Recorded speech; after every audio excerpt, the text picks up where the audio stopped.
2024 টি-20 বিশ্বকাপের ফাইনাল খেলবে পাকিস্তান।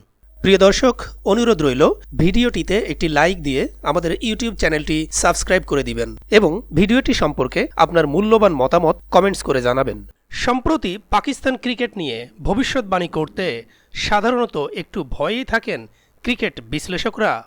ফলে যে কোনো আসরেই বাবর আজমের দলকে ফেভারিট নয়, ডার্ক হর্স বলেই ক্ষান্ত দেন সবাই। তবে এত কিছুর ধার ধারলেন না পাকিস্তানের সাবেক অলরাউন্ডার শহীদ আফ্রিদি। তার দাবি পাকিস্তান শিরোপা প্রত্যাশী। 2009 সালে টি-20 বিশ্বকাপের দ্বিতীয় আসরে চ্যাম্পিয়ন হয় পাকিস্তান। ওই আসরে পাকিস্তানকে নেতৃত্ব দেন শহীদ আফ্রিদি। এরপর থেকে এই ফরম্যাটের বিশ্বকাপে শিরোপা অধরাই থেকে গেছে পাকিস্তানের। গত আসরে শিরোপার খুব কাছে গেলেও রানার্স আপ হয়েই সন্তুষ্ট থাকতে হয় তাদের।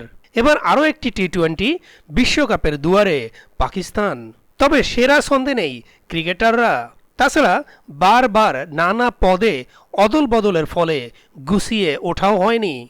তবুও দলটির সাবেক এই অধিনায়ক বলেছেন বিশ্বকাপে ফেভারিট পাকিস্তান। মঙ্গলবার পিসিবির এক ভিডিওতে আফ্রিদি বলেন, ওয়েস্ট ইন্ডিজ ও যুক্তরাষ্ট্রের কন্ডিশন আমাদের ক্রিকেটারদের জন্য বেশ উপযুক্ত। আমাদের স্পিনার ও পেস বোলাররা ভালো এবং ব্যাটাররা দুর্দান্ত ফর্মে আছে। আরেকটি গুরুত্বপূর্ণ বিষয় হচ্ছে ফিল্ডিং।